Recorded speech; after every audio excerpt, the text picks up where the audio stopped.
আমাদের কম্পিউটার বা ল্যাপটপকে যদি আমরা 1 বছর বা তার বেশি ব্যবহার করি তাহলে আমাদের কম্পিউটারটি ধীরে ধীরে স্লো হয়ে যায়। এটিকে ফাস্ট করানোর জন্য আমরা এসএসডি লাগিয়ে নেই, কিন্তু তার সত্ত্বেও আমাদের কম্পিউটারটি পুনরায় স্লো হতে থাকে। আজকের ভিডিওতে আমরা জানবো কিভাবে আমরা স্লো কম্পিউটারকে ফাস্ট করতে পারি। স্লো কম্পিউটারকে ফাস্ট করানোর জন্য আমরা কিবোর্ড থেকে উইন্ডোজ বাটনটিকে চেপে ধরে রেখে আর বাটনে প্রেস করব, তাহলে কিন্তু রান অপশনটি ওপেন হবে। বা আমরা সার্চ বার ওপেন করে এখানে টাইপ করব রান। রান টাইপ করার পর আমরা এই অ্যাপটিকে ওপেন করব।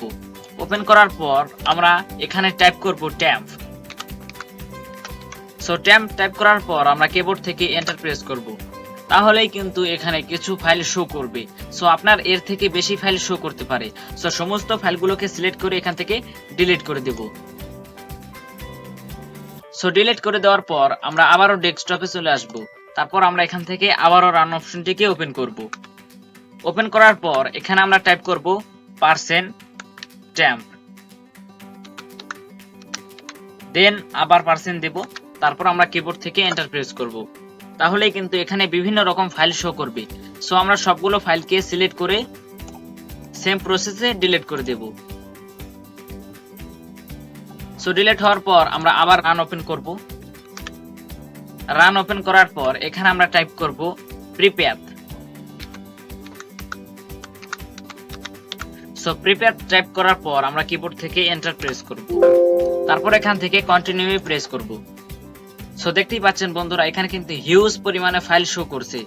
আমরা সবগুলো ফাইলকে সিলেক্ট করব।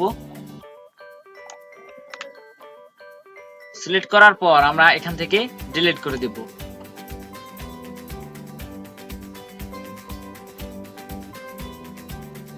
ডিলিট করার সময় আমাদের সামনে এরকম একটি ইন্টারফেস আসলে আমরা এখান থেকে স্কিপে প্রেস করব। তারপর আমরা আবারও ডেস্কটপে চলে আসব। তারপর আমরা আবারও রান ওপেন করব। তারপর এখানে আমরা টাইপ করব ক্লিন এমজিআর।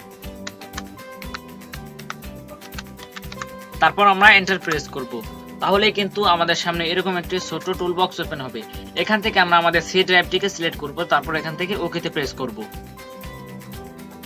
তারপর আমাদের সামনে এরকম আরেকটি অপশন আসবে। এখান থেকে আমরা সব কয়টা অপশনে টিক মার্ক করব। টিক করার পর ক্লিন আপ সিস্টেম ফাইল এই অপশনটিতে ক্লিক করব। তারপর এখান থেকে ওকেতে ক্লিক করব, তাহলে কিন্তু আমাদের কম্পিউটারের সমস্ত জাঙ্ক ফাইলগুলো সিলেক্ট হয়ে যাবে।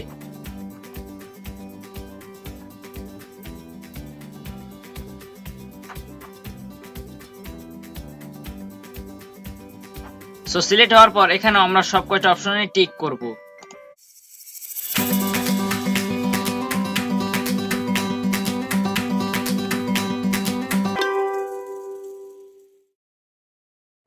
টিক মার্ক করার পর আমরা এখান থেকে ওকেতে প্রেস করব। তারপর এখান থেকে ডিলিট ফাইল এই অপশনটিতে ক্লিক করব, তাহলেই কিন্তু আমাদের কম্পিউটারের সমস্ত অপ্রয়োজনীয় ফাইলগুলো ডিলিট হতে শুরু করবে এবং আমাদের কম্পিউটারের গতি কয়েক গুণ বেড়ে যাবে।